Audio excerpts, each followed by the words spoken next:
কাজে সবাইকে আজকে ঐক্যবদ্ধ হয়ে নামতে হবে, কারণ এইভাবে একটা দেশকে ধ্বংসের দিকে আমরা যেতে দিতে পারি না। এবং কর্মসূচি বাস্তবায়ন করবার জন্য যা যা করার তাই করতে হবে, কারণ মুন্সিগঞ্জ একটা গেটওয়ে, এটা মাথায় রাখতে হবে। তো সবাইকে আমি ধন্যবাদ জানাই। ইনশাল্লাহ জনতার জয় হবেই হবে। এর থেকেও খারাপ অবস্থা আমরা সবসময় আন্দোলন করেছি, সবসময় আমরা সফলতা নিচ্ছি। সমাজ তো অনেক কিছু হয়েছে, আমাদের অনেকে জীবন দিয়েছে, অনেকে জেলে আছে, আপনারা জেলে যাবেন, এর চাই তার বেশি কি হবে? যদি মাফ করে আপনারা মাফ করবেন, যদি মাফ করে আপনারা মাফ করবেন। কেন 5ই আগস্টের আগে তো আওয়ামী লীগ ছাড়া কোনো শব্দ ছিল না। রাস্তায় সবসময় দেখছি জনগণ ভবনে কোনো অনুষ্ঠান হতো, হাজারে হাজারে লোক দেখছি গেটের সামনে দাঁড়ায় থাকতো। আজ তারা কোথায়? ঢাকায় অবস্থান করছে। সবকিছু ভুলে গিয়ে আপনারা 13 তারিখে অবশ্যই ঢাকার রাজপথে আপনারা বের হবেন। আসসালামু আলাইকুম প্রিয় দর্শক, দেশ কিংবা দেশের বাইরে যে যেখান থেকে বসে ভিডিওটি দেখছেন সবাইকে অনেক অনেক ধন্যবাদ এবং ভালোবাসা। প্রিয় দর্শক, আমরা সরাসরি চলে যাবো ভিডিও স্ক্রিনে, সেখানে আজকের ভিডিওর মূল অংশ দেখে আসবো। ভিডিওটি অত্যন্ত গুরুত্বপূর্ণ হবে, অবশ্যই ধৈর্য সহকারে পুরো ভিডিওটি দেখবেন, তাহলে বিস্তারিত বুঝতে পারবেন। ভিডিওর শেষে গুরুত্বপূর্ণ আলোচনা করা হবে। দর্শক, আমরা সরাসরি ভিডিও স্ক্রিনে চলে যাব, সেখানে বিস্তারিত দেখে আসবো। এইমাত্র আমি খবর নিলাম, ঢাকায় শাহবাগে শিক্ষকরা আন্দোলন করছিল, সেখানে তারা গুলি চালিয়েছে, 19 জন গুলিবিদ্ধ আহত, 56 জনকে গ্রেপ্তার করে নিয়ে গেছে। শিক্ষক সমিতির সভাপতি সহ সবাইকে গ্রেপ্তার করে নিয়ে গেছে। শিক্ষকরা তাদের দাবি নিয়ে এসছে, ঠিক আছে, আলোচনা করে সমাধান করুক। সেই নারী পুরুষ নির্বিশেষে শিক্ষকদের উপরে এই জুলুম অত্যাচারকে আমরা তীব্র নিন্দা জানাই, ঘৃণা জানাই, এবং যারা এই সমস্ত হামলা করেছে, গুলি করেছে, তাদের শাস্তি দাবি করি। এবং আমার মনে হয় এটা সকল শ্রেণী পেশা যারা আছে প্রত্যেকের প্রতিবাদ করা উচিত। এর আগে প্রাইমারি স্কুলের শিক্ষকরা যখন আন্দোলন করলো, সেই ছোট শিশু বাচ্চা করে ওই অবস্থায় গরম পানি মারলো। মাদ্রাসা শিক্ষকরা আন্দোলন করলো, সেখানে গুলি করে 2টা লাশ গুম করে ফেললো। এই যে মুন্সিগঞ্জে আমাদের এক নেতা বললেন তার ছেলেকে ধরে নিয়ে গেছে, আর তার লাশটাও পেল না, তাকে গুম করে ফেলেছে। আজকে আবু সাইদ থেকে শুরু করে যতগুলি হত্যাকাণ্ড ঘটেছে, এগুলি তো ইউনিসেফ মেট্রিকুলাস ডিজাইনের মাধ্যমে করা। আমরা কেন হত্যা করতে যাব ছাত্রদের? জুলাই 15 তারিখ পর্যন্ত যখন ওরা আন্দোলন করছে, তাদেরকে একটা টোকাও লাগতে দেয়নি। যখন এরা আগুন দিয়ে পোড়াতে শুরু করলো ঘর বাড়ি, মেট্রো রেল সব, এমনকি পদ্মা সেতুতে যেহেতু হামলা করছে, ফ্লাইওভার, বিটিভি ভবন, সেতু ভবন, সড়ক ভবন সব নাকি আমি করিয়েছি। তা আমি যদি করাই, তাহলে এই যে তাদের সমন্বয়ক, তারপরে শিবিরের এবং জামাতের নেতা, ঢাকা দক্ষিণের জামাতের সেক্রেটারি তো বলেই দিল যে গণভবনকে তারা আসতে চেয়েছিল আমাকে টার্গেট করে, কারণ আমাকে না মারলে নাকি তাদের ক্ষমতায় থাকা যাবে না। সেই উদ্দেশ্যে আসছে, তো সে স্পষ্ট বলে দিচ্ছে। আর বিভিন্ন ভবনে যে আগুন দিয়েছে বা জ্বালিয়েছে, বিটিভি ভবন যে জ্বালো, সে তো যেই খুব গর্ব করে বললো যে সে কোথায় কীভাবে আগুন দিয়েছে। আর এক সমন্বয়ক বললো মেট্রো রেল আর আগুন দেওয়া। তারপর 2 জন আবার পুলিশকে হেলমেট পরেনি দেখে পুলিশ জন ধরলো, বলে দিল পুলিশকে মেরে ঝুলিয়েছিলাম, তো ওদেরকে আবার ঝুলাবো। তাহলে যারা করছে তারাই তো গর্ব ভরে বলে যাচ্ছে, আর বলার সুযোগটা দিয়েছে এই জন্য যে এদেরকে ইন্ডেমনিটি, দায় মুক্তি দেওয়া হয়েছে। যে এইরকম অরাজকতা দেশে কেউ দেখেনি। আর আওয়ামী লীগের যে নেতাকর্মী, আমাদের প্রত্যেকের বিরুদ্ধে মামলা, এখানে মানে নারী পুরুষ নির্বিশেষে সবাই, এমনকি ছোট শিশু পর্যন্ত, 13 বছরের ছেলে, 14 বছরের ছেলে, তাদেরকেও ধরে নিয়ে যায়, তাদেরকেও মামলা দিয়ে দেয়। আর লেখাপড়া তো করতেই দিচ্ছে না, কাউকে পড়াশোনাও করতে দেবে না, পরীক্ষা দিতে দেবে না। আওয়ামী লীগ হয়েছে থেকে পড়াশোনা করতে দেবে না। জাতির পিতা বঙ্গবন্ধু শেখ মুজিবুর রহমানের নেতৃত্বে এই দেশ স্বাধীন হয়েছে। তিনি স্বাধীন করেছিলেন বলেই আজকে সবাই এই বিভিন্ন পদে বসতে পেরেছে। আর সেখানে আজকে সেই দল, যে দল সারা জীবন সংগ্রাম করে, রক্ত দিয়ে, জেল জুলুম অত্যাচার সহ্য করে এই দেশটাকে স্বাধীন করলো, সেই দলই থাকতে দেবে না। আওয়ামী লীগ ভেসে আসা দল না। আওয়ামী লীগ জনগণের ভোটে নির্বাচিত রাজনৈতিক দল এবং বারবার নির্বাচিত হয়ে সরকার গঠন করেছে। ইউনুসের মধ্যে ওই ডাকাতি করে, জঙ্গিদের নিয়ে, খুনি হত্যাকারী ডাকাতি, এদেরকে নিয়ে ক্ষমতায় আসে নাই, ক্ষমতা দখল করে নিয়ে সে ভেবেছে দুনিয়াটা একেবারে যেন পাকা একটা কমলা লেবু ছিঁড়ে ছিঁড়ে খাবে, সেটা আর হচ্ছে না এখন। সব দরজা বন্ধ। আর তার রাষ্ট্র পরিচালনার কোনো যোগ্যতাই নাই, চরম একটা অপদার্থ। আজকে অর্থনৈতিকভাবে, সামাজিকভাবে, সাংস্কৃতিকভাবে সবভাবে দেশটা ধ্বংস করছে। আইন শৃঙ্খলার পরিস্থিতি এতই খারাপ যে কোনো মানুষ, কোনো পরিবারের কোনো নিরাপত্তা নাই। এখানে দলমত না, সাধারণ মানুষের জীবনেই নিরাপত্তা নাই। না নিরাপদে রাস্তায় চলতে পারে, না ঘরে ঘুমাতে পারে। যে কেউ যে কোনো সময় যে ঘরের মধ্যে ঢুকতে পারে, কোনো লেহাজ তমিজ আদব কায়দাও নাই। আজকে কি দুর্ভাগ্য আমাদের যে যারা আমার স্বাধীনতা সার্বভৌমত্ব রক্ষা করবে সেই সেনাবাহিনীর সদস্যদের পর্যন্ত আইসিটিতে তাদের মামলা হয়। আমি তো আমাদের আর্মি চিফকে শুরুতেই যখন একেবারে শুরুতে আমি বলেছিলাম যে এদের বিচার এখানে হতে পারে না। যেখানে আমরা যুদ্ধাপরাধীদের বিচার করেছি সেখানে কিভাবে এই আমাদের স্বাধীনতা সার্বভৌমত্ব রক্ষাকারী যারা তাদের বিচার করবে? তাদের অপরাধটা কী? আর্মি ডিপ্লয় করা হয়েছে, উপর থেকে যা হুকুম দিয়েছে তারা তাই করছে, তাদের বিরুদ্ধে কেন মামলা হবে? আর এতজন আর্মি অফিসার একসাথে মামলা করা, যদি কেউ অপরাধ করে সেনা আইন আছে, সেনা আইনে বিচার হবে। শুধু তাই না, যারা বিভিন্ন পদে ছিল, অতীতেও যারা ছিল, তাদের সবার বিরুদ্ধে মামলা, সবার পাসপোর্ট বাতিল ইত্যাদি ইত্যাদি। পুলিশে তো মেরে পা বেঁধে ঝুলিয়ে ঝুলিয়ে থানা 460টা থানায় আগুন দিয়ে পুড়িয়ে পিটিয়ে মেরে পা বেঁধে ঝুলিয়ে তাদেরকে ধ্বংস করেছে। এখন অবৈধ অস্ত্র ছড়াছড়ি, এবং এই অবৈধ অস্ত্র কত মানুষের হাতে। কয়েকটা মানে শিক্ষা প্রতিষ্ঠান এবং মাদ্রাসা আছে যেখানে তার অস্ত্রের ভাণ্ডার, কিন্তু আমি বিশ্বাস করি শক্তিশালী জনতার কাছে এই অস্ত্র কিছুই না। এটা আমাদের মাথায় রাখতে হবে। অস্ত্র তো মানুষকেই চালাতে হয়। আমরা তো আন্দোলন সংগ্রাম সবসময় করেছি। হ্যাঁ, আজকে আমাদের সকলের একেবারে অর্থনৈতিকভাবে পঙ্গু করে দেওয়ার জন্য ঘর বাড়ি লুটপাট, আগুন দিয়ে পোড়ানো, অফিস, ব্যবসা প্রতিষ্ঠান, খামারের মাছ, মুরগি, গরু, হাঁস সব দিকে ফলের বাগান সবই ধ্বংস করে দিয়ে আওয়ামী লীগের নেতাকর্মীদের অর্থনৈতিকভাবে পঙ্গু করে দেওয়া হচ্ছে। শারীরিকভাবে নির্যাতন, জেল জুলুম তো অত্যাচার আছে, সাথে সাথে আবার অর্থনৈতিকভাবেই তাদেরকে পঙ্গু করে দিয়েছে। আওয়ামী লীগের নেতাকর্মীকে হাতে হ্যান্ডকাপ পরায়, আল্লাহর জন্য দিন দেয়, ওর হাতেও যেন আমরা হ্যান্ডকাপ পরাতে পারি। আর সাথে সেই উপদেষ্টা লেফটেন্যান্ট জেনারেল জাহাঙ্গীর আর আইন উপদেষ্টা আসিফ নজরুল সহ যে কটা আছে, আর তাদের এই সমন্বয়করা যারা গোপালগঞ্জে দাঁড়িয়ে বঙ্গবন্ধুর বিরুদ্ধে কথা বলছে, সবগুলির বিরুদ্ধে সব কটার কোর্টে দাঁড় করাতে হবে। এবং যারা আপনাদের ঘর বাড়ি পুড়িয়েছে এদের নাম ঠিকানা সব রাখবেন। আমাদের ওরকম অবৈধ অস্ত্রও নেই, আমাদের কিছু নেই, কিন্তু আমাদের জনতা আছে, আমাদের জনতা আছে, এটা মাথায় রাখতে হবে। তবে আমি একটা আশার কথা বলি যে আমাদের যারা জেল খেটে একবার এসেছে তারা কিন্তু এখন খুবই শক্তিশালী সাহস হয়ে গেছে। কাজে এখানে আমাদের সকলকে এক হতে হবে, রুখে দাঁড়াতে হবে। আর ওই শিক্ষকদের গায়ে যে হাত তুলেছে এর প্রতিবাদ সকলকেই জানাতে হবে। কারণ শিক্ষকদের গায়ে হাত দেবে? লেখাপড়ার ব্যবস্থা তো শেষ করে দিয়েছে, ছাত্রছাত্রীদের দিয়ে শিক্ষকদের অপমান করিয়েছে, তাদেরকে পড়াতে বাধ্য করেছে। এরকম অপমান আমরা জীবনে দেখিনি যে এই শিশুরা যা করলো, ছেলেরা যা করলো, সে ইউনিভার্সিটি হোক আর স্কুল হোক। এই সমস্ত ছেলেমেয়েদের ভবিষ্যৎটা কি? ভবিষ্যৎটা শেষ। আমি জানি না বাবা মা এগুলি দেখে কি না।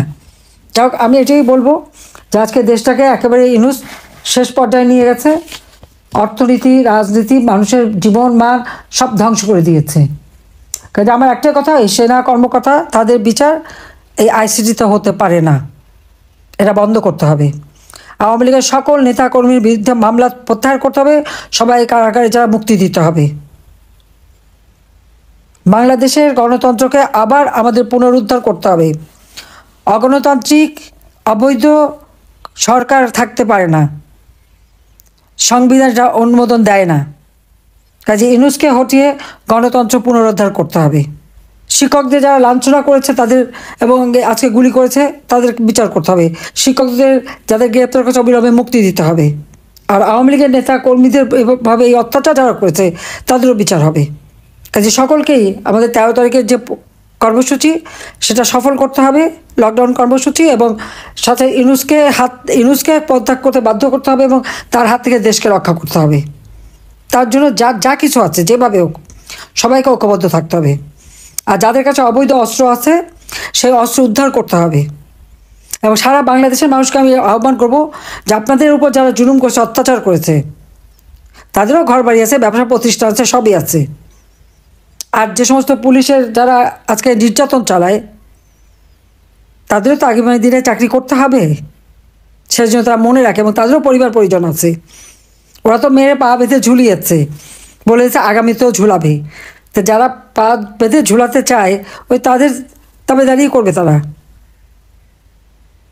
তাই এদের ভবিষ্যৎটা কী?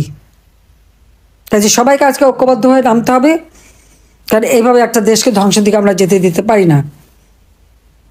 সবাই ভালো থাকবেন, সুস্থ থাকবেন, এবং কর্মসূচি বাস্তবায়ন করবার জন্য যা করার তাই করতে হবে। কারণ মুন্সিগঞ্জ একটা গেটওয়ে, এটা মাথায় রাখতে হবে। তো সবাইকে আমি ধন্যবাদ জানাই। ইনশাল্লাহ জনতার জয় হবেই হবে। এর থেকেও খারাপ অবস্থা আমরা সবসময় আন্দোলন করেছি, সবসময় আমরা সফলতা এনেছি, গণতন্ত্র প্রতিষ্ঠা করেছি, বাংলাদেশের মানুষের আর্থসামাজিক উন্নতি আমরা করে এটা আমরা দেখেছি যে একমাত্র আওয়ামী লীগই পারে এই দেশের উন্নতি করতে, আর কেউ পারে না। একমাত্র আওয়ামী লীগই পারে এবং আওয়ামী লীগই পারবে। স্বাধীনতা এনেছি, অর্থনৈতিকভাবে উন্নতি করেছি, দেশের মানুষের অন্ন, বস্ত্র, বাসস্থান, চিকিৎসা, শিক্ষার ব্যবস্থা করেছি, দেশের মানুষের জীবনমান উন্নত করেছিলাম, সারা বিশ্বে বাংলাদেশের একটা মর্যাদায় নিয়ে গিয়েছিলাম। সেই মর্যাদাটা এই সুদখোর, খুনি, জঙ্গি, ফ্যাসিস্ট ইউনূস ধ্বংস করে দিয়েছে।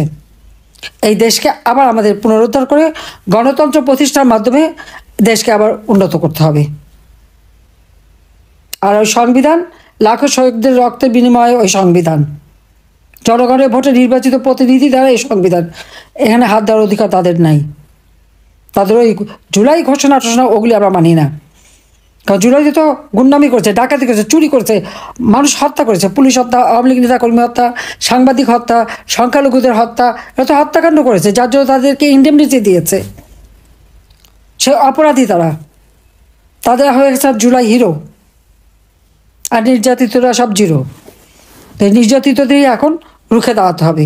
রায় ঘোষণা করবে এবং সেই রায়তে কি হবে আমরা জানি না। অনেকে বলছেন অপরাধ ট্রাইব্যুনাল যারা আছেন তারা 1 বছর আগে থেকে রায়টা জানেন, সেটি আমাদের আজকের বিশ্লেষকরা বলবেন। এই ছাড়া আওয়ামী লীগের বিভিন্ন কর্মসূচি রয়েছে 13 তারিখকে ঘিরে, আবার জামাতে ইসলাম 11 তারিখে তাদের একটা মহাসমাবেশের এই ধরনের একটা ঘোষণা দিয়েছে, বিএনপি আবার সেটা প্রত্যাখ্যান করেছে।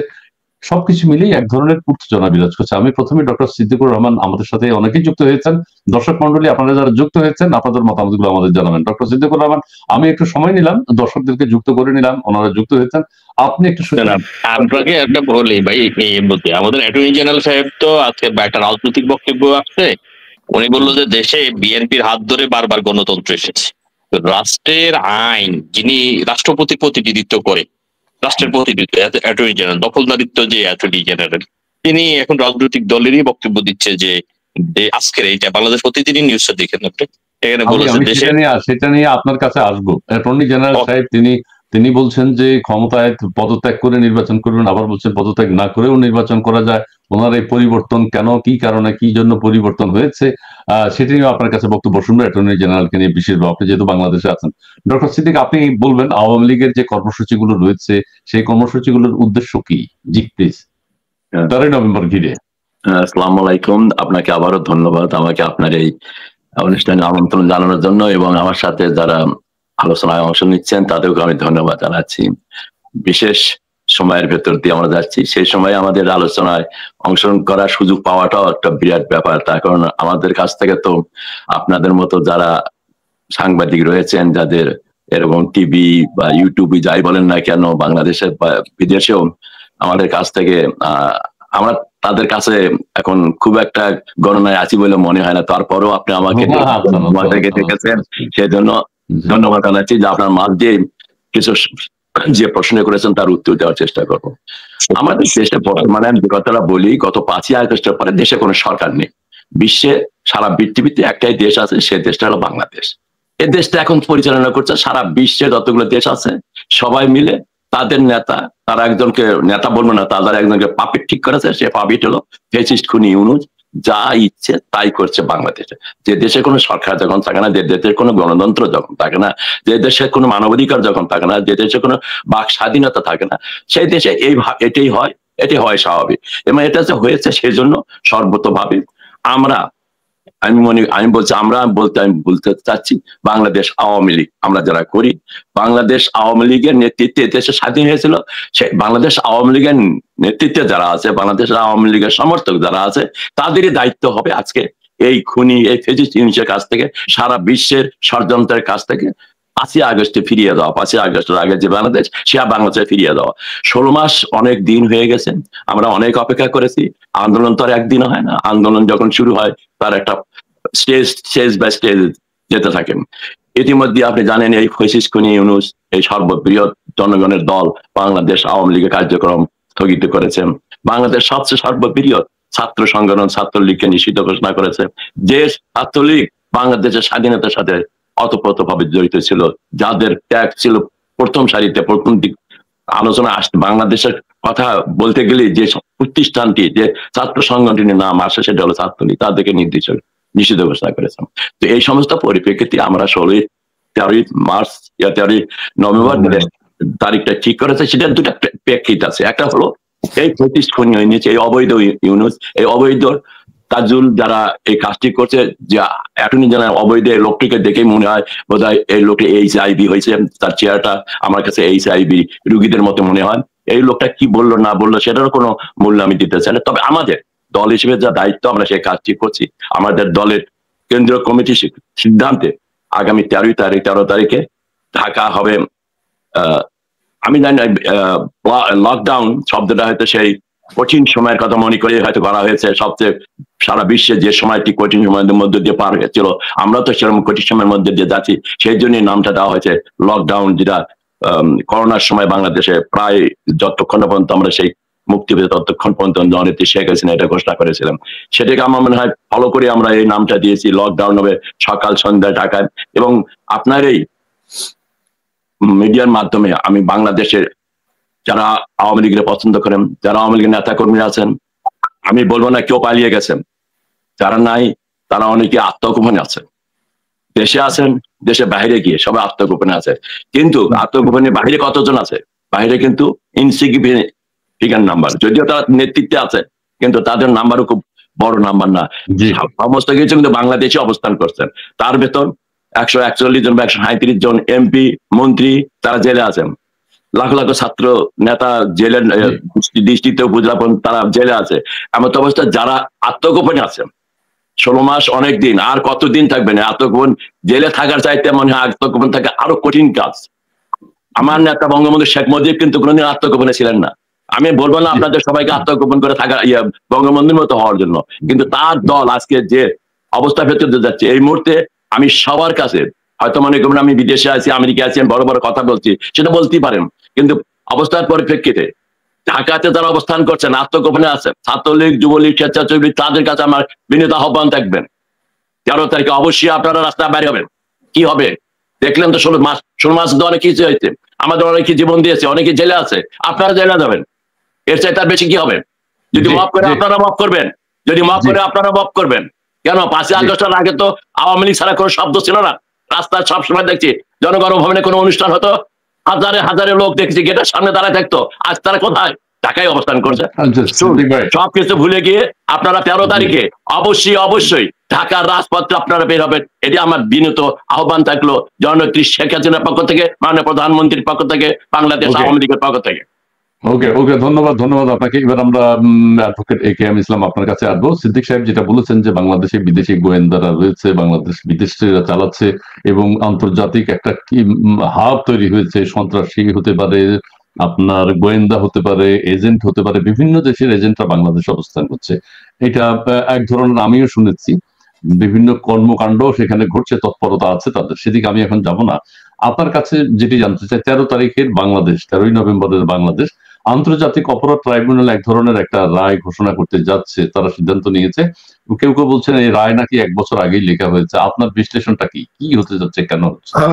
প্রথম কথা হচ্ছে যে এই 13ই নভেম্বরকে 2025-এ এর আগে আমি প্রত্যেকের প্রতি সম্মান প্রদর্শন করে আমার বক্তব্য শুরু করছি আমার ৭১-এর সকল মুক্তিযোদ্ধাদের প্রতি আমার সম্মান এবং ভাষা সৈনিকদের প্রতি শ্রদ্ধা জানিয়ে, এবং কালে কালে যারা আমাদের বাংলাদেশ গড়ার জন্য বঙ্গবন্ধু শেখ মুজিবুর রহমান সহ ওনার পরিবারের সকলকে আমি শ্রদ্ধা জানিয়ে আজকের আমার ওপিনিয়ন দিচ্ছি। আপনি ১৩ তারিখ মেনশন করেছেন, আমার কাছে ১৩ই নভেম্বরটা এমন মনে হচ্ছে যে আমাকে মনে করিয়ে দেয় 5ই অগাস্ট ২০২৪ আপনি গণতন্ত্র হত্যাকে শুরু করলেন, এবং ১৩ই নভেম্বর ২০২৫ এসে ওটাকে গণতন্ত্র হত্যার একটা দিবস হিসেবে এটাকে চিহ্নিত করা যায়।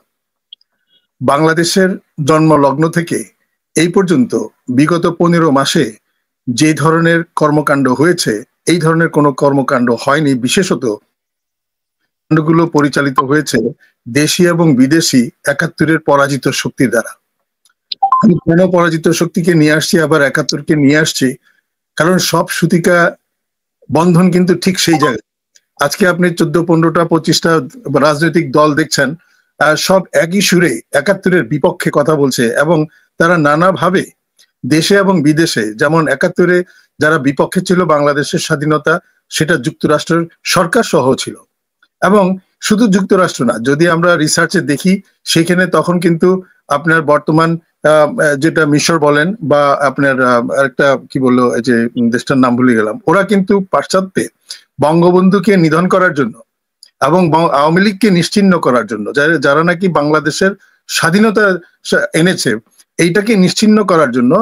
এবং এই আলাপচারিতা ভুট্টো সাহেবের একজন অ্যাডভাইজার ছিল, ব্যারিস্টার রফি রাজা।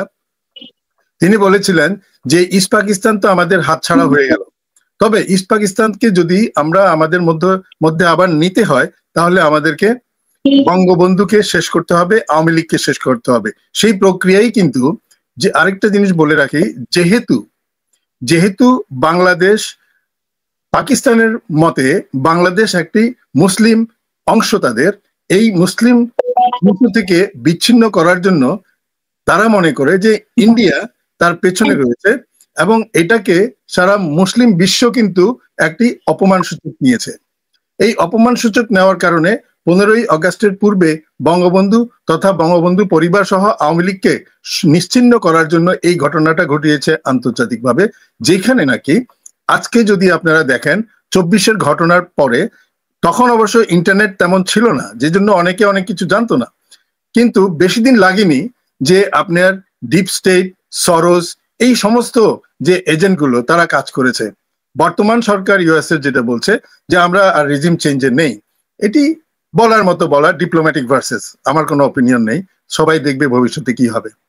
তো এই যে 13ই নভেম্বর শুধু একটি 13ই নভেম্বর নয়, শুধু একটি আন্তর্জাতিক অপরাধ ট্রাইব্যুনালে প্রধানমন্ত্রী শেখ হাসিনার বিরুদ্ধে মামলার রায় দেবে, রায়তে কি হবে না হবে, এইটার কারণে যে 13ই নভেম্বর সেটা না। 13ই নভেম্বরটা আসলে সবকিছু মিলে স্কোয়ারিয়াল। আমার মতে এটি একটি গণতন্ত্র হত্যা দিবস হিসেবে বাংলাদেশের ৭১-এর যেই পক্ষের যে শক্তি, মুক্তিযুদ্ধের শক্তি, তাদের কাছে এটা নির্ণীত হচ্ছে এবং হবে। এবং এই ল্যান্ডমার্কটি কিন্তু খুব খুব বাংলাদেশের মানুষ, স্বাধীন বাংলাদেশের মানুষ এটা শোক দিবস হিসেবে নেবে, গণতন্ত্র হত্যা দিবস হিসেবে নেবে, আমি আজকে বললাম। এবং দেখেন, কথা বলেছিলেন যে ট্রাইব্যুনালে আপনার এই ট্রাইব্যুনাল, উনি কিন্তু বিগত দি উইকে একটা কথা বলেছেন প্রধানমন্ত্রী শেখ হাসিনা, যে this is a kangaroo court. এবং উনি দ্য উইকে কিন্তু আরেকটা কথা বলেছেন, যে উনি চ্যালেঞ্জ ছুড়েছেন ডক্টর ইউনূসের সরকারকে, যে ওনার এই মামলাগুলো যদি ওনারা মামলা করতেই হয়, তাহলে উনি ইন্টারন্যাশনাল ক্রিমিনাল কোর্ট ICC যেটা হেগে রয়েছে, সেখানে আন্ডার রোম স্ট্যাচুট, উনি prime minister Sheikh Hasina rightly demanded and challenged doctor Yunus government to try and held this trial in under ICC Rome statute. এটা কিন্তু উনি সর্বাঙ্গীন ভাবে সবকিছু দেখে বুঝে, উনি কিন্তু যথেষ্ট পড়াশোনা করেন। উনি যদিও এখন বাংলাদেশের ভেতরে আছেন কি নেই, এখন অনেকে বলছে ভিতরে আছেন, অনেকে বলছে নিরাপদে আছেন। যাই হোক, উনি যেখানেই থাকুক না কেন, উনি ওনাকে ওনার সুস্বাস্থ্য কামনা করি। এবং উনি কিন্তু দিনরাত পড়াশোনা করছেন এবং অবলোকন করছেন, বাংলাদেশের মানুষের জন্য, আবার গণতন্ত্রকে ফিরিয়ে আনার জন্য উনি বাংলাদেশ, স্বাধীন বাংলাদেশ হ্যাঁ দিচ্ছে। এবং আমি এখানে একটু বলে রাখি, আমার আর্নেট ভাই যে কথাটা বললেন যে আমি দেখেছি সেটাই, অ্যাটর্নি জেনারেল সাহেব একটা রাজনৈতিক বক্তব্য দিয়ে আবারও প্রমাণ করলেন, আরেক ধাপ 15 মাসের মাথায় প্রমাণ করলেন যে এই সরকার যারা অ্যাটর্নি জেনারেল হয়েছেন বা বিচার বিভাগ রয়েছেন, সেটা ট্রাইব্যুনাল হোক আর অ্যাপিলেট ডিভিশন হোক আর অন্যান্য বিচার স্থান হোক, বিচারকের স্থান হোক, কেউই ফেয়ার না, হ্যাঁ, এবং তারা পক্ষপাত দুষ্ট। এই পক্ষপাত কারণেই প্রধানমন্ত্রী শেখ হাসিনা বলেছিল ক্যাঙ্গারু কোর্ট, শুধু ক্যাঙ্গারু কোর্ট ট্রাইব্যুনাল নয়, ক্যাঙ্গারু কোর্ট হোল বিচার ব্যবস্থা ক্যাঙ্গারু কোর্ট হয়ে গেছে। ওকে ওকে ওকে, ধন্যবাদ ধন্যবাদ কে এম শরীফউদ্দিন, আপনি দুজনের বক্তব্যই শুনেছেন, প্লাস আপনিও একটা বক্তব্য উপস্থাপন করেছেন। পত্রিকা কি দেখেছেন আপনি সেটা একটু ব্যাখ্যা করবেন। আমরা দেখেছি অ্যাটর্নি জেনারেলের কথা কে এম ইসলাম সাহেবও বললেন, ক্যাঙ্গারু কোর্ট শেখ হাসিনাও বললেন। আপনি এখন একটু বলবেন যে আমাদের যে প্রধান আইন কর্মকর্তা, তাকে আমরা নির্বাচনের খায়েশ তার আছে দেখেছি, তিনি বলছেন যে আমি পদত্যাগ করবো, তার পরের দিনই আবার তিনি সিদ্ধান্ত পরিবর্তন করলেন, পদত্যাগ করবেন না, পদ থেকেই নির্বাচন করবেন, এবং তার নির্বাচনী এলাকা তিনি ভিজিট করেছেন, নির্বাচন বিষয়ক নানান বক্তব্য দিচ্ছেন। আপনার কাছে কি মনে হচ্ছে, আপনি কোর্টের ওই অঙ্গনেই আছেন, বাংলাদেশে আছেন, আপনার অভিমত আমরা একটু শুনতে চাই। ধন্যবাদ আপনাকে আমার বিজ্ঞ সিনিয়র, আমার যুক্তরাষ্ট্র আওয়ামী লীগের প্রেসিডেন্ট অনেক সুন্দর বক্তব্য রেখে গেছেন, আমাদের লর্ডেড ট্রেন্ড ব্যারিস্টার সাহেব অনেক সুন্দর বক্তব্য রেখেছেন গঠনমূলক জাতির সামনে। আমি ফার্স্ট আপনার যে বক্তব্য চলে আসি সেটা হলো যে আগামী 13 তারিখে সাবজেক্ট অফ ম্যাটার, 13 তারিখে কি হচ্ছে বাংলাদেশে, এইটি হলো মনে হয় আপনার আজকের আলোচনার বিষয়বস্তু। 13 তারিখে কথিত ট্রাইব্যুনালের বক্তব্য হলো যে ওনারা জাজমেন্ট দেওয়ার জন্য, একটা মামলা জাজমেন্ট দেওয়ার জন্য ওনারা ডিসিশন নেবেন সেই দিন। সেই জাজমেন্ট, সেই মামলার 1 নম্বর আসামি মাননীয় প্রধানমন্ত্রী, 2 নম্বর আসামি স্বরাষ্ট্রমন্ত্রী, 3 নম্বর আসামি ছিল পুলিশের আইজি আব্দুল্লাহ আল মামুন। তাকে রাজসাক্ষী হিসাবে নিয়ে গেলেন এবং প্রেস ব্রিফিং এ অ্যাটর্নি জেনারেল এবং ওই ক্যাঙ্গারু কোর্টের চিফ প্রসিকিউটর দুইজনই আমাদের এইখানে সর্বোচ্চ শাস্তির কথা বললেন। এখন কোশ্চেন হলো যে এই যে আদালত পরিচালনা করা হলো, আদালত কিসের আদালত, কিসের মামলা, কোন ঘটনার মামলা? আপনাকে বুঝতে হবে যে আমি বিচার জাজ করার জন্য যে বিষয়টা, জাজ শব্দটা যেখানে ইউজ হয়, ন্যায় শব্দটা যেখানে ইউজ হয়, যে ন্যায় বিচারের যে বিষয়, সেখানে তো যার বিরুদ্ধে আজকে অভিযোগ, যাকে নিয়ে জাজমেন্ট দেওয়ার জন্য একটা প্রহসনের জাজমেন্টের জায়গায় নিয়ে আসলেন, জাতির সামনে নিয়ে আসতেছেন, এইটার প্রথম সূত্র যদি ধরতে যায় তখন ওই ব্যক্তি কোথায় ছিলেন? উনি রাষ্ট্রের দায়িত্বে ছিলেন। আর 5ই আগস্টের পরে ক্ষমতা আসার পরে, ক্ষমতা বসার পরে ওই উপদেষ্টা পরিষদের একজন উপদেষ্টা ব্রিগেডিয়ার সাখাওয়াত সাহেব জাতির সামনে ঘোষণা দিলেন যে 7.2 এটা আমার সেনাবাহিনীর কাছে নেই, এটা আমার পুলিশের কাছে নেই, এটা আমার বিডিআর এর কাছে নেই, এটা আমার বক্তব্য না, এটা সারা পৃথিবী জানে, সারা পৃথিবীর কাছে এই মেসেজটুকু আছে, এই শব্দটা রেকর্ডিং করা আছে সারা পৃথিবীর মানুষের কাছে।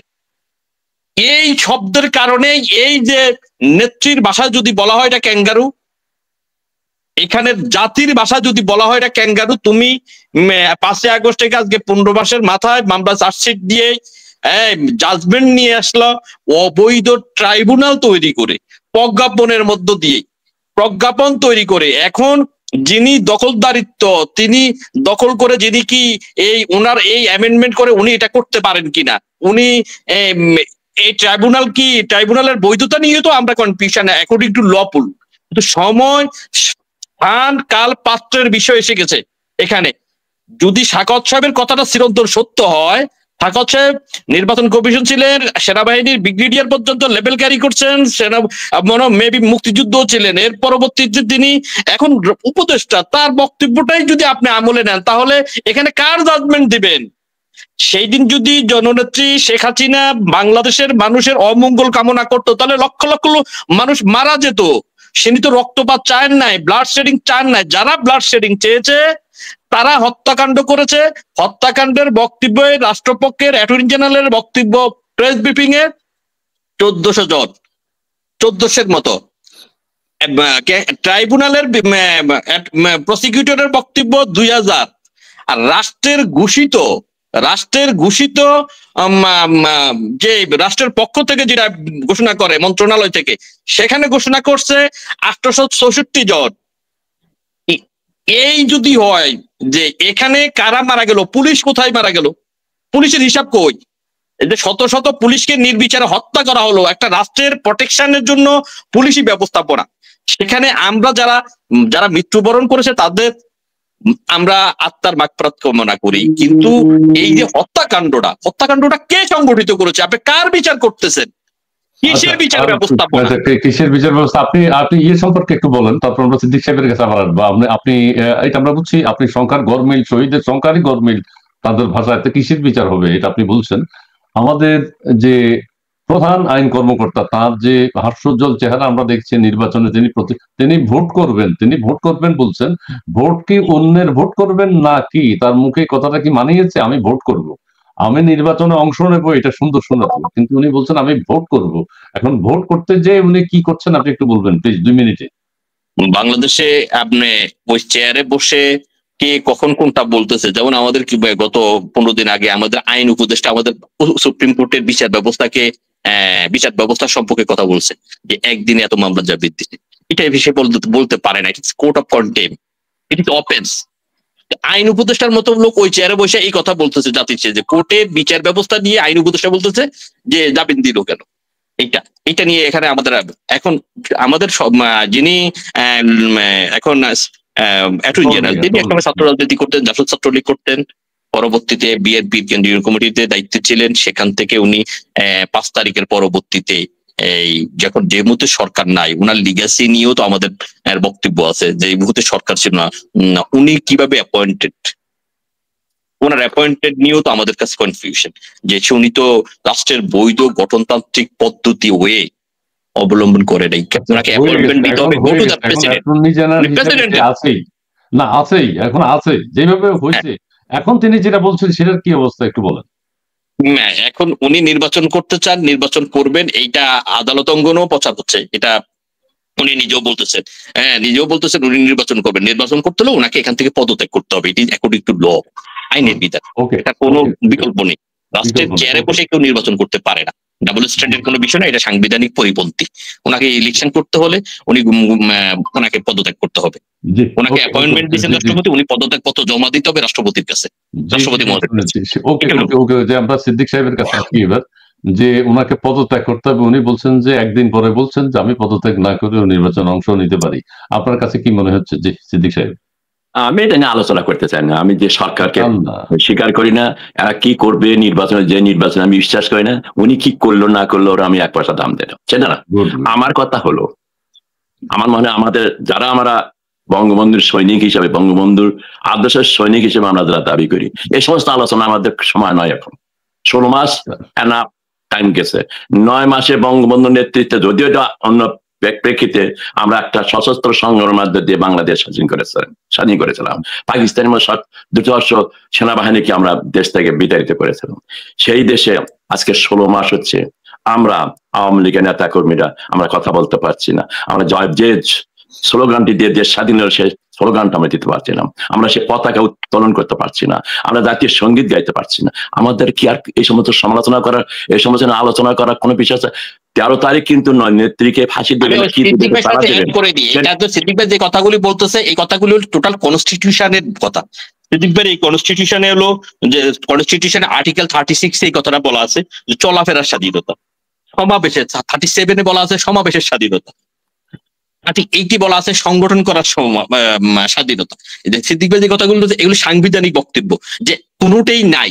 এটাই হলো সিদ্দিক ভাইয়ের বক্তব্য, যে সংবিধান যেটা রক্ষা করার জন্য বলা আছে, এই সংবিধানটা এখন অ্যাবসলিউটলি আউট। সংবিধান অনুযায়ী কোনোটা পরিচালনা, এটি হলো সিদ্দিক ভাইয়ের মূল বক্তব্য। যেটা সংবিধানে সিদ্দিক ভাইয়ের এই বক্তব্যগুলি স্পষ্টই আছে। কথার ফলো থাকে না, কথার ভেতরে কথা বললে তো কথার ফলো থাকে না। আমি তো কি বলতে পারি এখন, তো আমার মূল কথা ভাই হ্যাঁ আপনি বলছেন ওগুলো তো থাকবেন না আপনি। আজকের অ্যাঙ্করের কাছে আমি যেটা বাংলাদেশের যারা আছেন আওয়ামী লীগের নেতাকে, আমি তাদের কাছে আমার বক্তব্য, আমি জামাত বিএনপি ও দেশবিরোধী যারা আছে, অপোজিস্টার দল যারা আছে, এদের কাছে আমার আবেদন না, আমার আবেদন, আমার অনুরোধ, 13 তারিখ একটি তারিখ, এটা হবে আন্দোলনের সূচনা। 13 তারিখে আমরা সব পাবো তা না, কিন্তু 13 তারিখে আমরা যারা মুজিব সৈনিক হিসেবে দাবি করি, আমরা যারা মনে করি এই মুক্তিযুদ্ধে আমরা নেতৃত্ব দিয়েছিলাম, আমরা যারা মনে করি আমরা এই স্বাধীনতা এনেছিলাম, আমরা গত 15 বছরে এই দেশটিকে উন্নততর দেশে নিয়ে গিয়েছিলাম মাননীয় প্রধানমন্ত্রী জননেত্রী শেখ হাসিনার নেতৃত্বে, তার প্রধানমন্ত্রিত্ব মধ্য দিয়ে একটি নির্বাচন মাধ্যমে প্রধানমন্ত্রী থাকাকালীন অবস্থা ও 5ই আগস্টে আপনারা জানেন কিভাবে কি হয়েছে, আমরা সবই জানি। জানার পরও এখন আমাদের দায়িত্ব হবে, আমরা যারা আছি বাংলাদেশে, আমরা যারা বাইরে আছি, আমরা কিছু করতে পারছি না, আমরা যারা দেশে আছি আপনারা বের হন। আমি আবারও বলছি, বাংলাদেশের রাজনীতি এখন কি? রাজনীতি হলো শাহবাগ যার, সরকার তার। বাংলাদেশের ঢাকার রাজধানীর মাটি যার, রাস্তা যার, সরকার তার। সেভাবেই জননেত্রী শেখ হাসিনাকে সরিয়ে দেওয়া হয়েছে।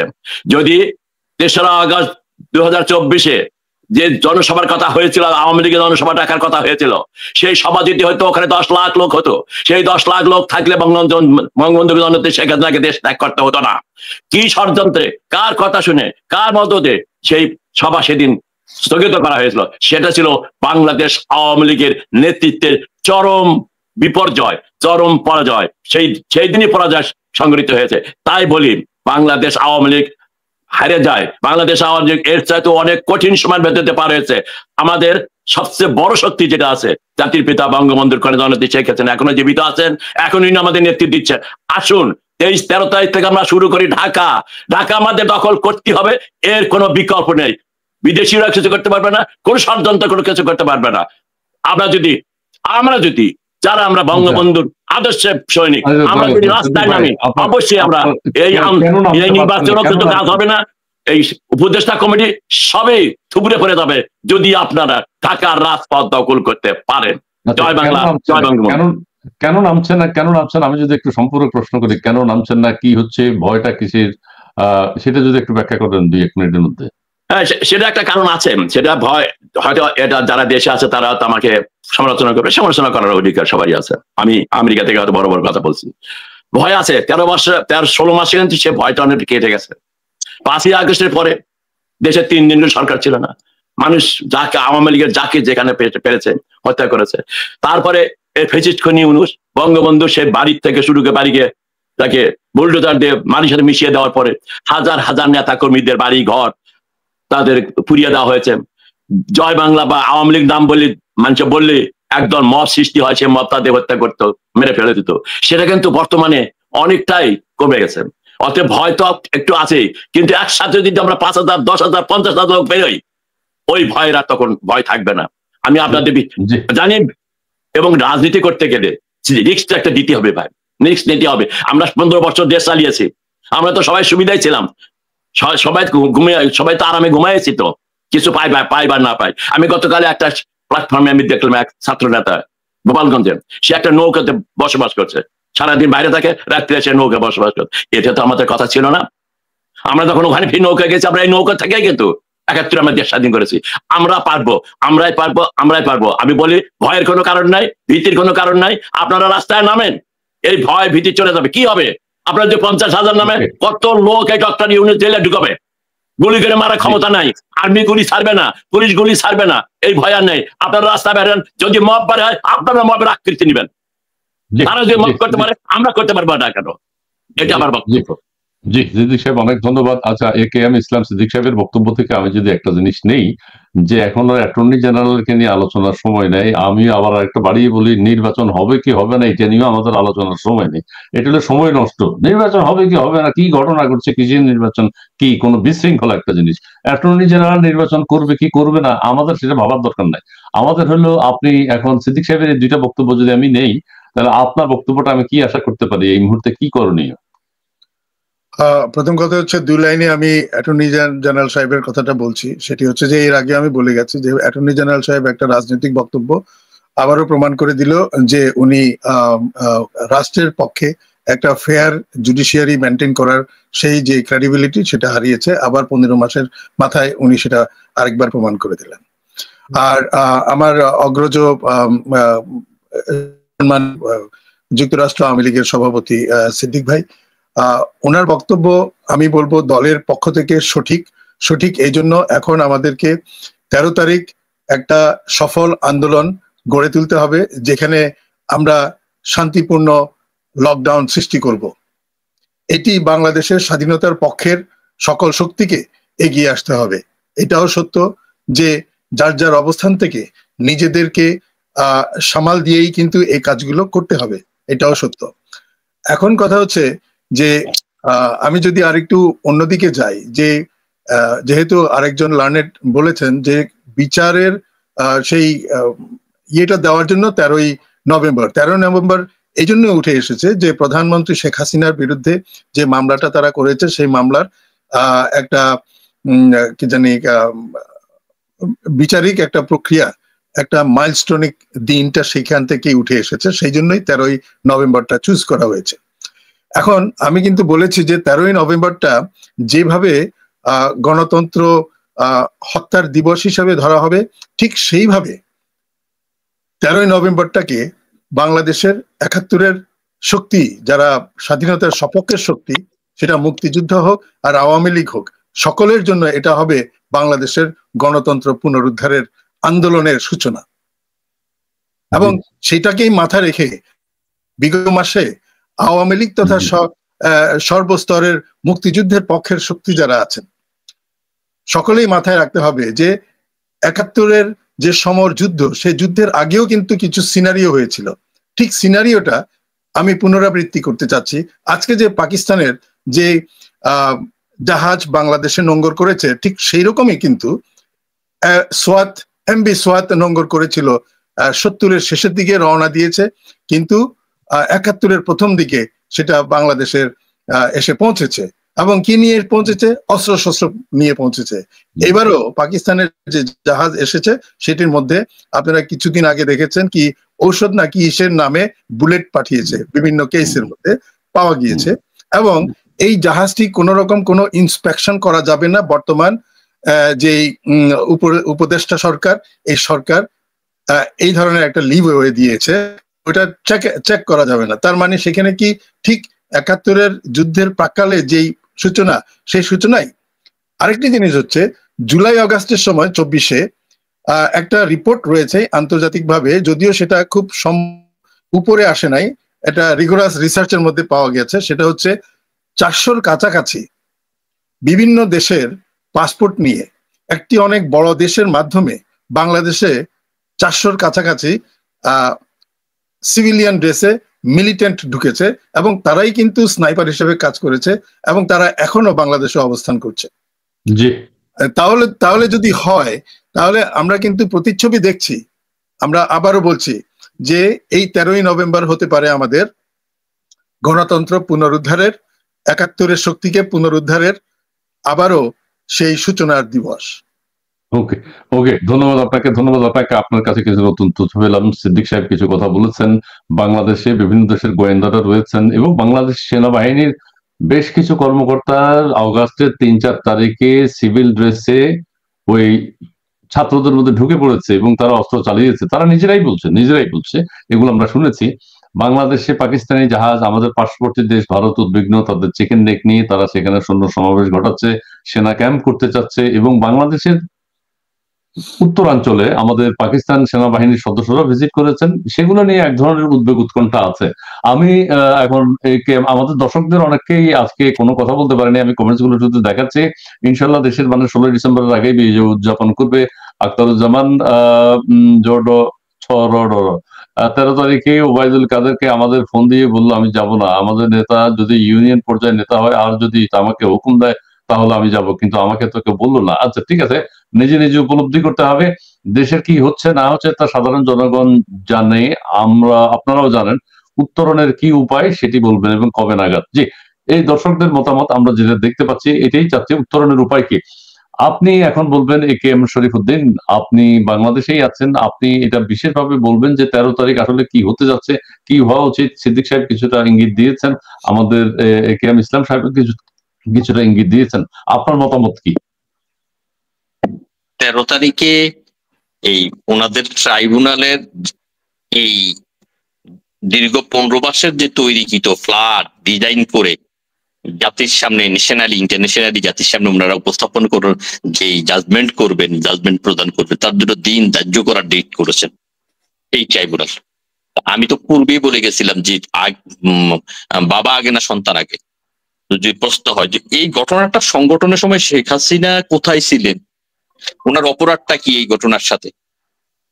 আগে তো আপনি জুরিসডিকশন অনুযায়ী আপনাকে জাজ করতে গেলে, লিগ্যাল জাজ করতে গেলে ঘটনাটা সংগঠিত, তাহলে সাকাত সাহেবের আগে আনি বিচার করেন। সাকাত সাহেব ওই কথা কোথায় থেকে বললো? যদি শেখ হাসিনার ফাঁসি হয়, ফাঁসির আদেশ আছে, বাদ দেওয়ার চিন্তা করেন, তাহলে আগে তো সাকাত সাহেব তো এখনো ওনাদের মন্ত্রণালয় আছে, সাকাত সাহেব এই কথা কোথায় থেকে বললো? সে তো পরমাণু বিশেষজ্ঞ ছিল, সে তো আগ্নেয়াস্ত্র বিশেষজ্ঞ ছিল সাকাত সাহেব। তো সাকাত সাহেব তো বলেই দিছে যে এটা বাংলাদেশের পুলিশের না। তাহলে বাংলাদেশের পুলিশের না মানে পরাজিত শক্তি, 71-এর পরাজিত শক্তি, IS ইনুস সাহেবের অনৈতিক বিভিন্ন বিষয় নিয়েই তো 5ই আগস্ট কোমলমতি শিশুদের কোমল জায়গা ইয়ে করে মানুষকে মিসগাইড করে আজকে তো সেখান থেকে লক্ষ লক্ষ ছাত্র জনতা সরে গেছে, যে আমাদেরকে ব্ল্যাকমেইল করা হয়েছে, জাতির সাথে একটা প্রতারণা করা হয়েছে। এই প্রতারণার দায়ে এইটারও বিচার হবে বাংলাদেশের মাটিতে। এই জাতিকে সেই দিন 5ই আগস্টে প্রতারণার মাধ্যমে কোমলমতি শিশুদেরকে সামনে ডাল হিসেবে ব্যবহার করে তারা নিজেরা হত্যাকাণ্ড সংঘটিত করেছে। এইটা জাতি জানে।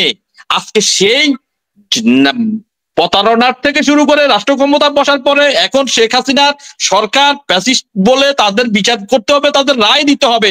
বাংলাদেশের লক্ষ লক্ষ মামলা পড়ে গেছে, 20 বছর হয়েছে একটা মামলা জাজমেন্ট হয় না। আপনি আমার 15 মাসে 13 মাসে আপনি আমার মামলা জাজমেন্টে নিয়ে আসছেন কার বিরুদ্ধে?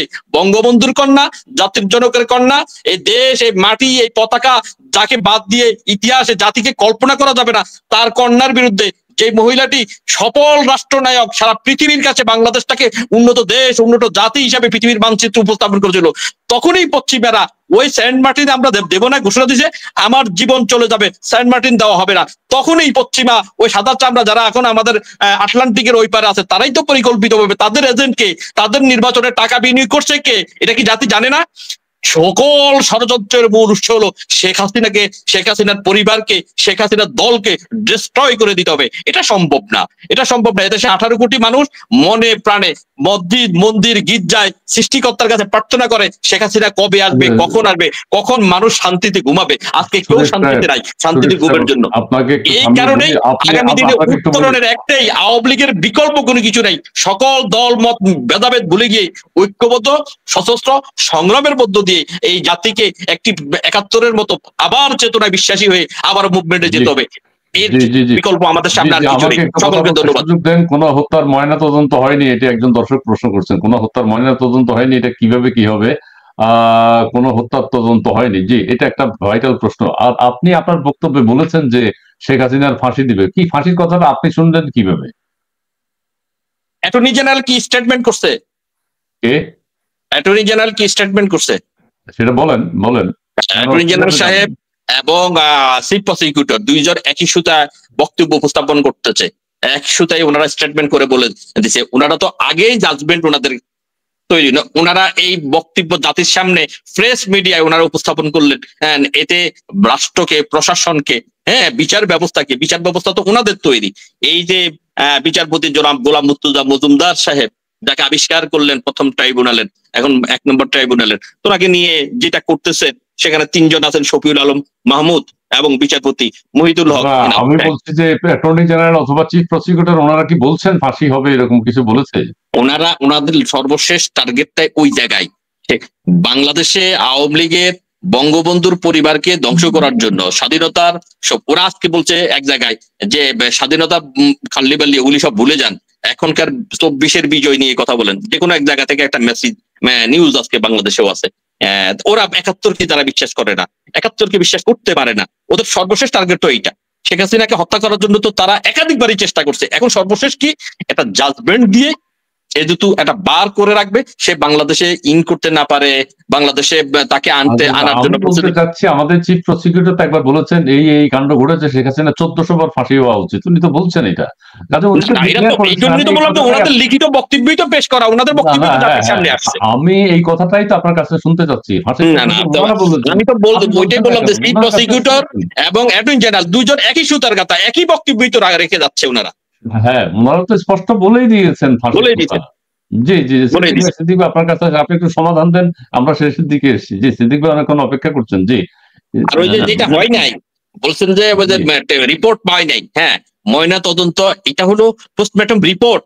এই রিপোর্ট ছাড়া এটা ফান্ডামেন্টাল রাইটের ভাইলেশন, এটা ফান্ডামেন্টাল রাইট তো নাই, আর ভাইলেশনের কি বলবো। যেহেতু এখানে পোস্টমর্টম উইদাউট পোস্টমর্টম রিপোর্ট, ওনাদের হত্যাকাণ্ড কে করছে, কোথায় করছে, কত ইঞ্চি বুলেট গেছে, এটা তো জাতির সামনে উপস্থাপন করা দরকার ছিল, করে নাই, করতে পারে নাই। স্বচ্ছ কোনো বিচার ব্যবস্থা নেই, স্বচ্ছ কোনো বিচার ব্যবস্থা হয় নাই ট্রাইব্যুনালে। এটা হলো আমাদের। আপনি বলছেন যে ব্রিগেডিয়ার সাখাওয়াত সাহেবকে রিমান্ডে না এনে জবাবদিহিতার আওতায় আনলে উনি সঠিক কথাটা বলবেন, কে কাকে কিভাবে গুলি করছে। জি, সিদ্দিক ভাই। আমি তো আবারও বলছি, এই সমস্ত নিয়ে আমাদের আলোচনা করে সময় নষ্ট করার সময় আমার মনে হয় হচ্ছে না। তারা কি করবে না করবে সেটা তো আমাদের কথা, তারা করবে না, তাদের মতো করে তারা চালাবে। যতক্ষণ পর্যন্ত নিঃশ্বাস থাকে একটা কথা না, ততক্ষণ পর্যন্ত চেষ্টা করে বেঁচে থাকার জন্য তারা তো সেটা চেষ্টা করবে, এভাবে একটি ব্যবস্থা করে তারা যতদিন দেশে থাকতে পারে। কিন্তু আমাদের দায়িত্বটা কি? আমি বারবার বলি, এই স্বাধীনতা আওয়ামী লীগের নেতৃত্বে এসেছে, বাংলাদেশের স্বাধীনতা আওয়ামী লীগকে রক্ষা করতে হবে। আজকে স্বাধীনতা, সার্বভৌমত্ব, সভারেন্টি অ্যাট স্টেক। সে মুহূর্তে আমাদের এটা শুধু জননেত্রী শেখ হাসিনাকে দেশে ফিরে নিয়ে আসা, সেটা বড় কথা না।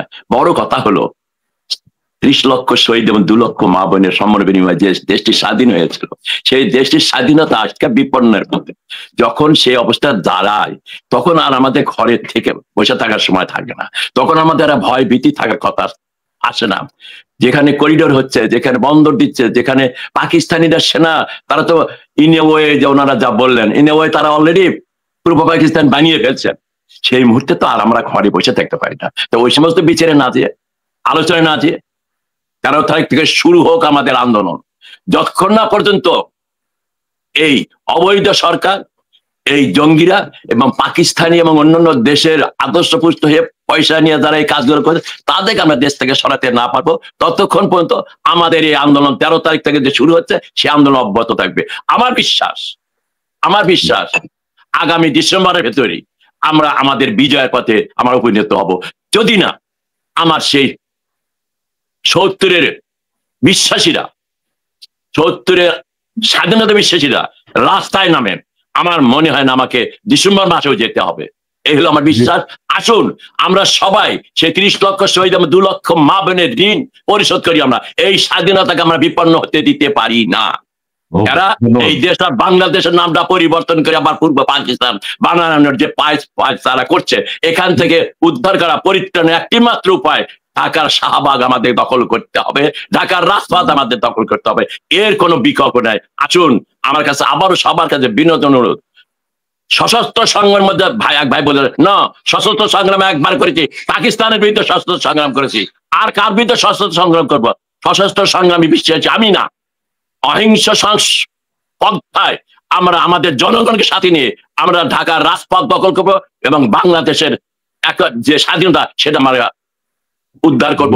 এটাই হবে আমাদের কর্মসূচি এবং মাননীয় প্রধানমন্ত্রী জননেত্রী শেখ হাসিনার নির্দেশে অবশ্যই সেটা হবে সশস্ত্র না, অহিংস নিয়মতান্ত্রিক শান্তিপূর্ণ আন্দোলনের মধ্য দিয়ে এই ফ্যাসিস্ট, এই খুনি অবৈধ সরকারকে এবং তার সহযোগীদের আমরা বাংলাদেশের মাটিতে দেখিয়ে দেব যে বাংলাদেশের জনগণ কি করতে পারে আর না পারে। জয় বাংলা, জয় বঙ্গবন্ধু। জি জি, ধন্যবাদ আপনাকে। অ্যাডভোকেট সাহেব, আপনি 2 মিনিট একটু আবার কনক্লুশন আপনার অ্যাড্রেস যেটি একটু প্লিজ। এখানে তো একজন বলছে, একজন বারবার বলতেছে এই লক্ষ্মীপুর থেকে, উনি ওই যে সমালোচক, তীব্র সমালোচক, আপনারা তো পালিয়ে গেছেন, সাধারণ আওয়ামী লীগের নেতা কর্মীদের ক্ষতি করবেন না, কি বলতে চাচ্ছে? না, যেটা কথাবার্তায় চলে আসছে এখন, কিন্তু আন্দোলনের সময় নেতৃবৃন্দ এবং যারা যারা পারে তারা দেশেও থাকে, বিদেশে থাকে, কিন্তু মূল কথা হচ্ছে যে একেবারে বিদেশে থাকলেই যে ডাক দেওয়া যাবে না সেটা কোনো কথা না। আবার দেশে থেকেও যে রাস্তায় বের হওয়া থেকে বিরত থাকবে সেটাও কোনো কথা না। বিষয়টা হচ্ছে যে আপনি আপনার দেশকে কতটুকু ভালোবাসেন, আপনার স্বাধীনতাকে কতটুকু ভালোবাসেন। যারা বাইরে আছে তারাও কিন্তু দিনরাত নষ্ট করে বা সেই সময়টা দিয়ে কিন্তু বিভিন্নভাবে কাজ করছেন এবং তাদেরকেও সেই গণ্যতার মধ্যে আনতে হবে। যেমনটি ৭১-এ যারা বিদেশে ছিল তারাও কিন্তু বাংলাদেশের স্বাধীনতার পক্ষে কাজ করেছিল।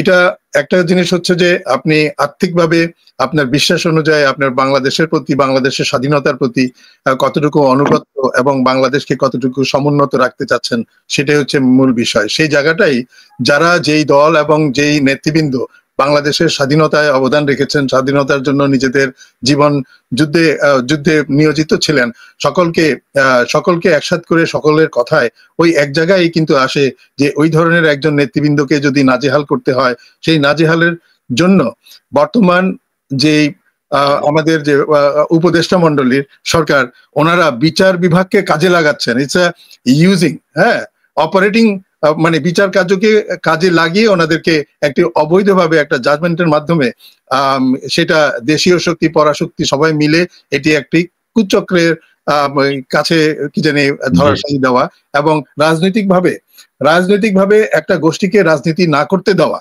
একটা জিনিস। আরেকটা জিনিস হচ্ছে যে বাংলাদেশের স্বাধীনতার বিপক্ষের শক্তি, যে পরাজিত শক্তি, যারা ৭১-এ আল বদর আল শামস যুদ্ধাপরাধ করেছিল, মানবতা বিরোধী অপরাধ করেছিল, তারা আজকে বিচার বিভাগকে কাজে লাগিয়ে স্বাধীনতার পক্ষের শক্তিকে নিহত করছেন। এখন এই জায়গাটায় আমরা অনেকটিকে, যেমন আমাদের প্রধানমন্ত্রী শেখ হাসিনা বলেছেন যে বিগত 2 দিন আগে যে আমি চ্যালেঞ্জ ছুড়ে ফেলছি, চ্যালেঞ্জ উনি দিতেই পারেন। আমি একটু অন্যদিকে চলে যাচ্ছি। যেই দেশের আইন যদি যেই দেশের আইন যদি আইনগতভাবে সিদ্ধ না হয়ে থাকে এবং একটা স্ট্যান্ডার্ড থেকে যদি লেস প্রিভিলেজড হয়ে থাকে, সেইটাকে ওভারটেক করার জন্য অন্য আন্তর্জাতিক মহলের যেই স্ট্যান্ডার্ড রয়েছে, যেখানে জেনেভা কনভেনশন রয়েছে, সেইটা কার্যকরী হবে এবং সেইটার আদলে আর্টিকেল 71-এ যদি আপনি কাউকে দোষী সাব্যস্ত করে আন্তর্জাতিক অপরাধে আপনি যদি তাকে বিচার করতে হয়, তাহলে সেখানে তার অধিকার রয়েছে ফেয়ার ট্রায়ালের জন্য, সে আস করতে পারে। এবং প্রধানমন্ত্রী শেখ হাসিনা সেটাই করেছেন। যদি বিচারই করতে হয় তাহলে সঠিকভাবে ফেয়ার ট্রায়াল করেন এবং ওনার রাইট রয়েছে সেটা কি দাবি করার জন্য under Geneva convention article 70-71, very স্পষ্ট, একবারে সুস্পষ্ট ভাবে, এবং সেই অধিকারটা ওনার রয়েছে।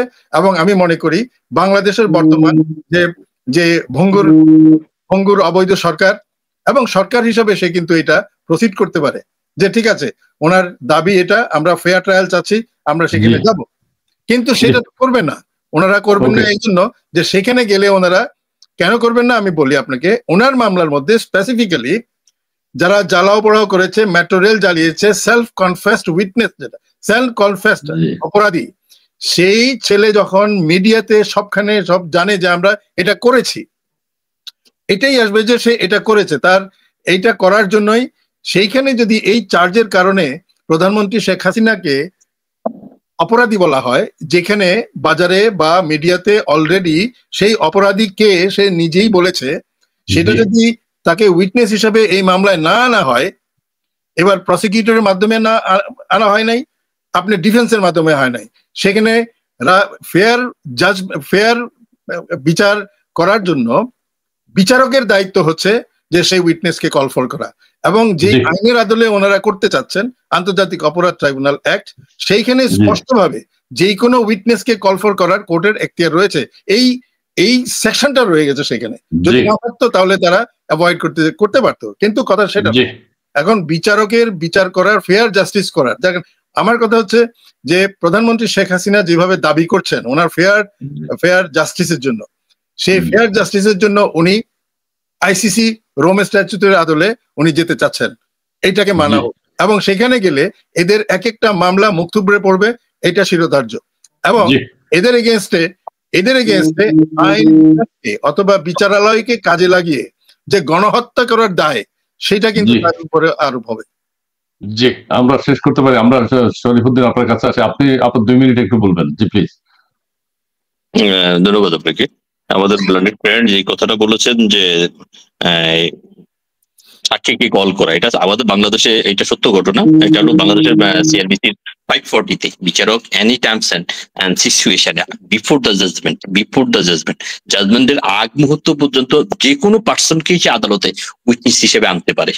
এটা সিআরবিসির 540-তে বলা আছে। তো সেই জন্য এটা আর কি। হ্যাঁ, বাংলাদেশের সিআরবিসির 540 সেকশন। এখন যারা ওরাল ঘোষণা দিল, ওরাল জাতির সামনে যে আমি আগুন লাগানো, আমি গুলি না করলে, আমি পুলিশ হত্যা না করলে, তো ওইখানে যেখানে বিষয়গুলি জাতির সামনে খুব স্পষ্ট স্বঘোষিত ডিক্লারেশন, আমরা যেটাকে ডিক্লারেশন বলি, যে স্বঘোষিত দিয়ে বললো যে আমি হত্যা না করলে 24-এর সরকার পদত্যাগ করতো না, আমি আগুন না লাগালে শেখ হাসিনার পদত্যাগ হতো না, আমি আগুন না লাগালে পেট্রোলে আগুন না দিলে শেখ হাসিনা পালিয়ে যেত না। এই যে শব্দটা ব্যবহার করে, যেটা ওপেন জাতির সামনে ঘোষণা দেয় মিডিয়ার মাধ্যমে, তারা অপরাধী না, তাদেরকে বিচারে আওতা আনা হয় না, হবে সময় টাইম বি দ্যাট। এই যে ওইটা না করে ওদেরকে। আসসালামু আলাইকুম প্রিয় দর্শক, আশা করি পুরো ভিডিওটি দেখেছেন এবং বুঝতে পেরেছেন। আলোচনা করলেন 13ই নভেম্বর শেখ হাসিনা যে নির্দেশ দিয়েছে যে তারা শাহবাগে বা বাংলাদেশের লকডাউন বা আন্দোলন করবে, সে আন্দোলন নিয়ে কথা বলা হলো এবং বাংলাদেশের বর্তমান যে পরিস্থিতি, সে পরিস্থিতি নিয়ে আলোচনা করা হলো, সমালোচনা করা হলো। কঠিন একটি মুহূর্ত কিন্তু আমরা দেখতে পেলাম এবং দেশ নিয়ে নানান আলোচনা সমালোচনা করা হলো। দর্শক, কেমন লাগলো অবশ্যই কমেন্টে জানাবেন। সবাই ভালো থাকবেন, সুস্থ থাকবেন। ভিডিওটি শেষ করছি। আসসালামু আলাইকুম।